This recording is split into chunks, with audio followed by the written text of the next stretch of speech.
The humidity again today has not been excessively high, and a few isolated showers were still able to pop up around the area. A couple on the North Shore, especially in kind of western Tangine, now moving more into Livingston Parish. Around Denham Springs, a decent little downpour, and also around Houma, a lot of that activity, actually a little thunderstorm activity starting to pop up along 182, maybe moving toward Morgan City if that one is able to hold together as well. Today's high 95 degrees. We are still running above average, a little closer to our record though. Record though is not excessively high today, 97 degrees, and our morning lows have been in the 70s with a few brief upper 60s a little farther to the north. Plenty of sunshine outside again to continue through the afternoon.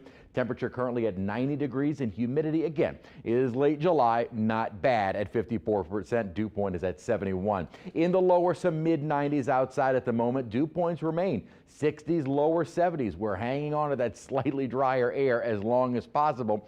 We will start to see that moisture coming back in toward the end of the weekend and next week, as well as this upper high starting to shift and move more in our direction. This has been the culprit for those excessive temperatures, and it's interesting to note we have been in the upper 90s from border to border in northern North Dakota, right along the Canadian border, 97 degrees up in Grand Forks, all the way down south at Brownsville at 98. So this upper high is dominating much of the nation with the exception of the Pacific Northwest and the New England Northeast. The ridge will continue, in fact, kind of strengthen as it connects with the Bermuda high across most of the nation.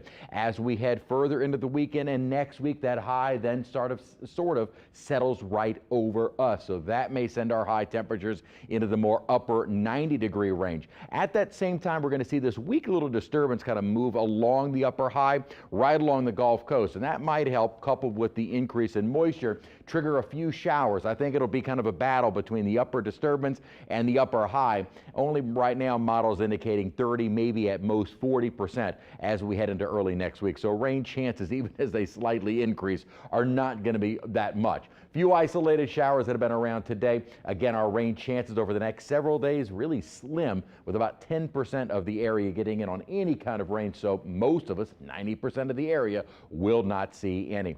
3 areas that we were watching yesterday, that is now down to 1. That wave that is just to the southwest of the Cabo Verde Islands. Basically, what this is indicating is that nothing is going to be happening in the near future. As it nears the islands, it has a low chance of developing.